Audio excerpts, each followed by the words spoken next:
Hello everyone, welcome to our CSC academy YouTube channel. इस lecture में हम next problem के लिए प्रोग्राम को लिखेंगे।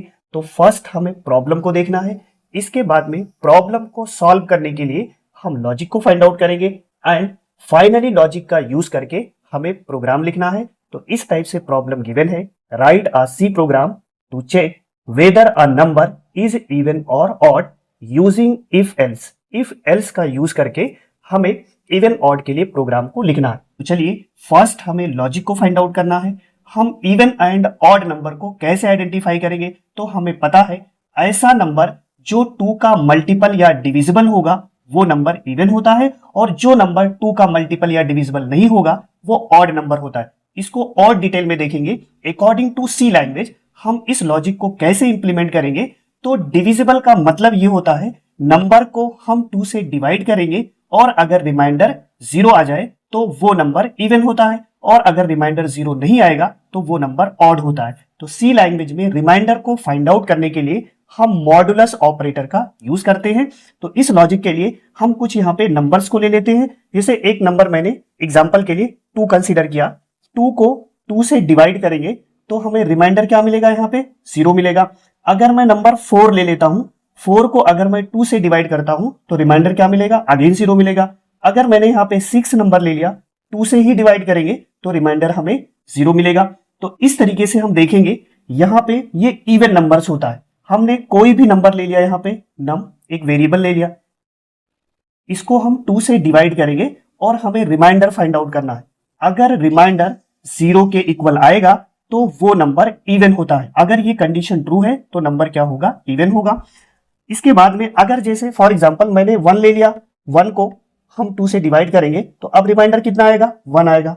हमने यहाँ पे 3 ले लिया, 3 को 2 से डिवाइड करेंगे तो रिमाइंडर क्या आएगा? 1 आएगा। अगर मैंने यहाँ पे 5 ले लिया, 2 से डिवाइड करेंगे तो रिमाइंडर क्या आएगा? 1 आएगा। तो ये बात याद रखना है, किसी भी नंबर को अगर हम 2 से डिवाइड करते हैं तो 2 ही पॉसिबल रिमाइंडर होगा, या तो रिमाइंडर 0 होगा या रिमाइंडर 1 होगा। अब हमें इफ एल्स का यूज करना है। तो इफ में सिंपल सा कंडीशन होता है, एक कंडीशन हम लिखेंगे। कंडीशन अगर ट्रू होगा तो वो इवन नंबर हो जाएगा, कंडीशन अगर फॉल्स होगा तो वो ऑड नंबर हो जाएगा। तो इस कंडीशन को हम ले लेंगे, नंबर को 2 से डिवाइड करेंगे, अगर रिमाइंडर 0 के इक्वल आ गया तो नंबर क्या होगा? इवन होगा, और अगर 0 के इक्वल नहीं आता है तो नंबर क्या होगा? ऑड होगा। इस प्रॉब्लम में हम ओनली 1 वेरिएबल बनाएंगे और हमें इफ एल्स का यूज करके हम इस टाइप के प्रॉब्लम को सॉल्व कर सकते हैं। अब हमें प्रोग्राम को देखना है। तो फर्स्ट हमें हेडर फाइल लिखना है, hash include stdio.h, next hash include conio.h, void main। हम वेरिएबल बनाएंगे, एक नम नाम का वेरिएबल बनाएंगे, इसका डेटा टाइप इंट। इसके बाद में नम वेरिएबल में हम यूजर से वैल्यू को इंटर कराएंगे। इसके लिए हम प्रिंटफ स्टेटमेंट यूज करेंगे, printf inter any number semicolon. इसके बाद में स्कैनफ फंक्शन, इंटीजर के लिए format specifier %d m%, number को हम नम नाम के वेरिएबल में स्टोर करेंगे। अब हमें चेक करना है इवन ऑड, इसके लिए इफ स्टेटमेंट यूज करेंगे और इस कंडीशन को लिखेंगे नम मॉड, कंपेयर करेंगे इज इक्वल टू 0।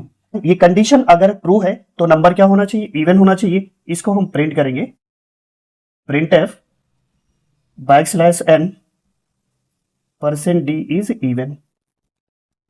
नंबर को भी हम प्रिंट कर सकते हैं इस तरीके से।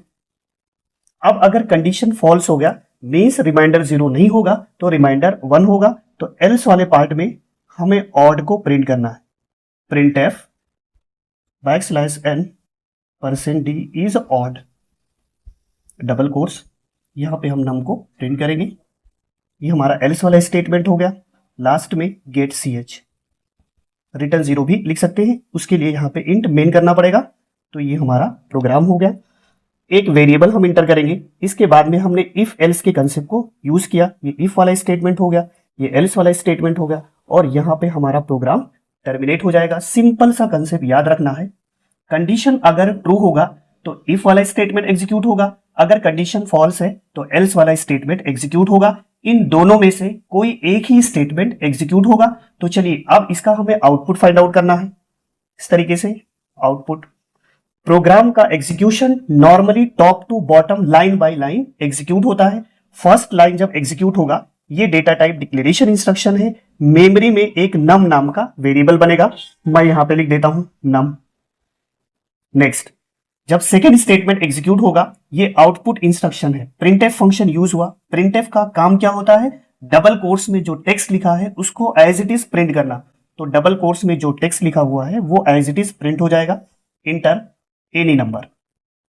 अब यूजर कोई भी नंबर कीबोर्ड से इंटर कर सकता है। फॉर एग्जांपल मान लिया 10 इंटर कर दिया। नेक्स्ट स्टेटमेंट स्कैनएफ है। स्कैनएफ का काम क्या होता है? जो नंबर कीबोर्ड पे इंटर हुआ है उस नंबर को इस स्पेसिफाइड वेरिएबल में स्टोर करता है। तो नम नाम के वेरिएबल में 10 स्टोर हो जाएगा। नेक्स्ट, इफ के कंडीशन को चेक करेंगे। कंडीशन या तो ट्रू होगा या फॉल्स होगा। नम को 2 से डिवाइड करेंगे। नम वैल्यू 10 है, 2 से डिवाइड करना है। 2 इंटू 5 क्या होगा? 10। रिमाइंडर क्या मिलेगा? 0। तो मॉडुलस ऑपरेटर रिमाइंडर को जनरेट करता है। तो यहां पे आंसर क्या आएगा? 0 आएगा। 0 is equal to 0। Condition true है या फॉल्स है? तो कंडीशन ट्रू है।